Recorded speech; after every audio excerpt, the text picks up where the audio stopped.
প্রিয় বন্ধুরা, আমরা ২৬ নম্বর তাজবিদ শুরু করছি আজকে।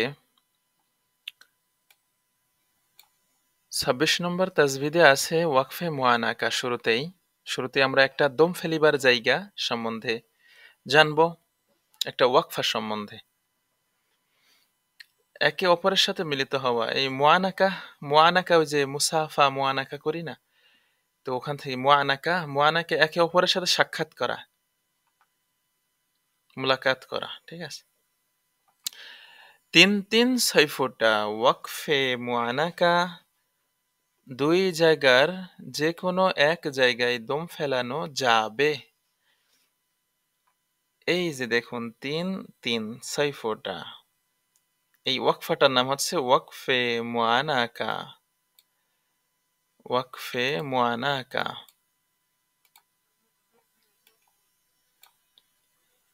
এই দুই জায়গার যে কোনো একটা জায়গায় আমরা দম ফেলতে পারবো। যেমন লা রাইবা ফীহ, এখানে দম ফেলাইলাম। অথবা লা রাইব ফীহি হুদাল লিল মুত্তাকিন। এই মুআনাকার নিয়ম হচ্ছে এমন যে ৩-৩ ফোঁটা, এই যে ৩ আর এই যে ৬টা ফোঁটা, দুইটা জায়গায় কিন্তু ওয়াকফা করা যাবে। তবে আমরা এক জায়গায়, নিয়ম হচ্ছে কি এক জায়গায় আমরা দম ফেলতে পারবো। ৩-৩ ফোঁটা ওয়াকফে মুআনাকা, দুই জায়গার প্রথম ৩ ফোঁটার দম আমরা ফেলবো। দুই জায়গার প্রথম ৩ ফোঁটায় বলছে, প্রথম ৩ ফোঁটায় আমরা দমটা ফেলে দেব। আপনি চাইলে দমটা আবার এখানেও ফেলতে পারবেন, এই যে দ্বিতীয় ৩ ফোঁটায়ও চাইলে ফেলতে পারবেন।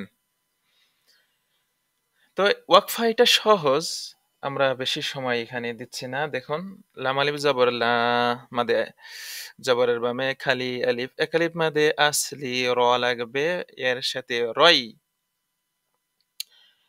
তো এখানে যদি দম ফেলান তাহলে হবে রয়টা আবার লাগবে বায়ের সাথে।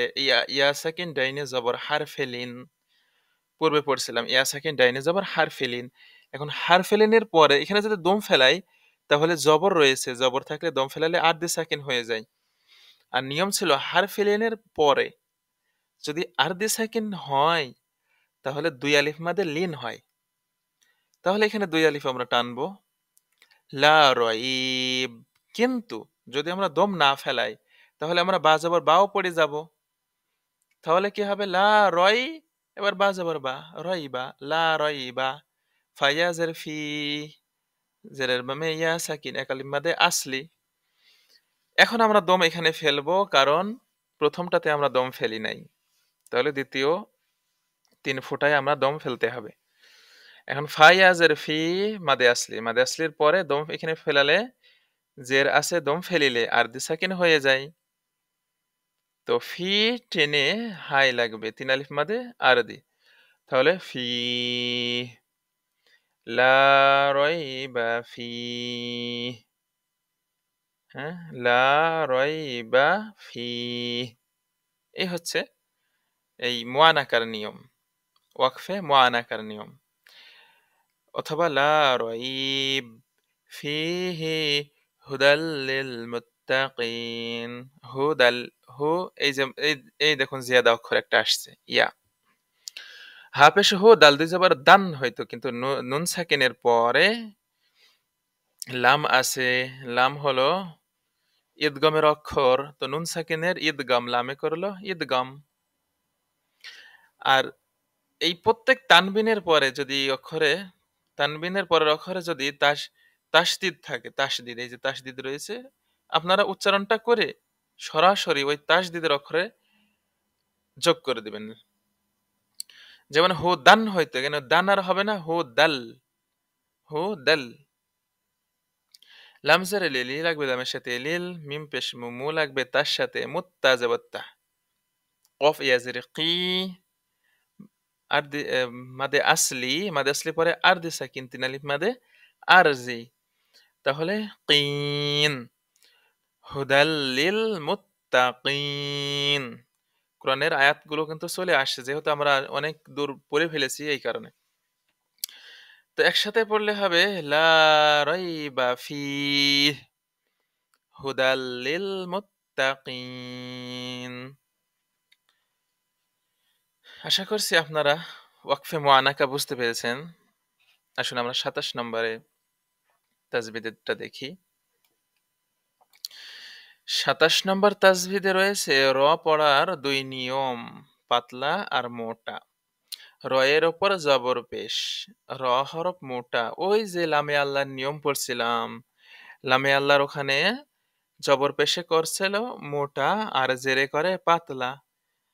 যেমন বিসমিল্লাহ, লা, লা মানে পাতলা। পাতলা মানে কি? পাতলা মানে বাংলায় আকার আসে, যেমন লয় আকারে লা, এই আকার যে আসলো এটাই হচ্ছে পাতলা। তো আসুন দেখি, র এর উপরে জবর পেশ, ঠিক তেমনি ভাবে লামে আল্লাহর মতনই জবর পেশে, মনে রাখতে হবে যে জবর পেশে করে মোটা। আর র সাকিন ডাইনে জবর পেশ, র হরফ মোটা। রয়ে যদি সাকিন থাকে, তার পূর্বের অক্ষরে যদি জবর পেশ থাকে, যেমন লামে আল্লাহর সাথে যদি জবর অথবা পেশ লাগছিল, তখনও তো লামে আল্লাহ আমরা মোটা করেই পড়ছিলাম। সেম নিয়মই এখানে, রয়ের পূর্বের অক্ষরে যদি জবর আর পেশ থাকে, আর সেই অক্ষরটা যদি রয়ের ওপর যদি সাকিন থাকে, তাহলে পূর্বের অক্ষরটা উচ্চারণ করে তো রয়ের সাথে লাগাইতে হবে, তখনও র হরফটা মোটা হবে। রয়ের নিচে জের হলে র হরফ পাতলা, বাকিগুলি এটা সহজ। রয়ের উপর জবর আছে, র হরফ মোটা। এরপরে দেখুন রয়ের উপরে ওই স্থিলার ওই চিহ্ন থাকবে, স্থিলার মতনই অনেকটা, নিয়মটা একই। যেমন খ জবর খ হচ্ছিল, খা বলা যাবে না। সদ জবর স, সা বলা যাবে না। গইন জবর গ, গা বলা যাবে না। ঠিক তেমনি র জবর র, রা বলা যাবে না। রয়াকারে রা বলা যাবে না, আকার দেওয়া যাবে না। এইটাই মূলত নিয়ম। তো র জবর র, র এর উপরে জবর আছে, র হরফ মোটা, সাদ আছে যেখানে মোটা হবে সেখানে বাংলায় আকার দেওয়া যাবে না। র পেশ রু, হ্যাঁ, র এর উপর পেশ আছে, র হরফ মোটা। হামজা জবর আ, আ লাগবে রর সাথে আর। হ্যাঁ, র এর র সাকিন ডাইনে জবর, র হরফ মোটা। এভাবে পড়ে, এভাবে মশকা করানো হয়। সরাসরি ক্লাসে যখন বাচ্চাদের পড়ানো হয় এইভাবে মশকা করানো হয় বারবার, যাতে বিষয়গুলো বুঝতে সুবিধা হয়। র জবর র, র লাগবে বার সাথে, রব্বা জের বি, বি লাগবে রর সাথে, বি রব্বির। হা জবর হা, হা লাগবে মিমের সাথে, হাম। হা পেশ হু, মিম আলিফ জবর মা, জবর বামে খালি আলিফ এক আলিফ মাদে আসলি।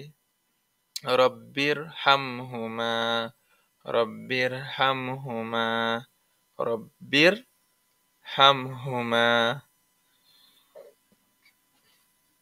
র জবর র, র লাগবে বায়ের সাথে, রব বা জের বি, কাব জবর কা, রব্বিকা।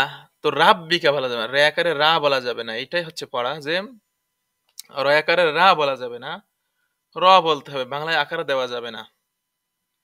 র জবর র, র লাগবে বায়ের সাথে, রব বা জের বি, বি লাগবে লামের সাথে, বিল রব্বিল আলামিন। মিম ইয়াজের মি, মাদে আসলি, মাদে আসলির পরে আর দি সাকিন, জবর আছে, দম ফেলিলে আর দি সাকিন হয়ে যায়। প্রত্যেক দম ফেলিবার জায়গায় আর দি সাকিন আছে। আর দি সাকিন ভালোভাবে মুখস্থ করতে হবে। জের জবর পেশ আর, দুই জের দুই পেশ পাইলে দম ফেলিবার সময় সেটাই আর দি সাকিন হবে। আর দুই জবরে দম ফেলালে এক জবর ছেড়ে দিয়ে এক আলিফ টানতে হয়। এটা হলো মাদে এওয়াজ। এই দুইটা বিষয় মুখস্থ করে ফেলতে হবে, এবং মাদে আরজি। কারণ মাদে আরজি সব জায়গায় প্রায় প্রায় দম ফেলিবার জায়গায় মাদে আরজি আছে, যে মাদে আসলের পরে আর দি সাকিন, মাদে আসলের পরে এইভাবে আর দি সাকিন, তিন আলিফ মাদে আরজি। তো কি হবে? রব্বিল, রব্বিল, এটা এটা জিয়াদা অক্ষর আলিফটা। এইটা আলিফ এবং লাম নির্দিষ্টতা বোঝাতে আরবিতে আলিফ লাম আসে নির্দিষ্টতা বোঝানোর জন্য। যেমন আলিফ লাম দিয়ে আসবে আল কলামু, কলমটি। ওই যে বাংলায় টা টি এগুলো আছে না, নির্দিষ্ট বোঝানোর জন্য, ওইটাই। আর আরবিতে এটাও একটা নিয়ম যে শব্দের শুরুতে আলিফ লাম এসে শব্দটা নির্দিষ্ট বানাই দেয়, নির্দিষ্ট। তাহলে রব্বিল আলামিন। আশা করছি রয়ের নিয়মটা আপনারা বুঝেছেন। জাযাকাল্লাহু খাইর প্রিয় বন্ধুরা। দেখা হবে পরবর্তী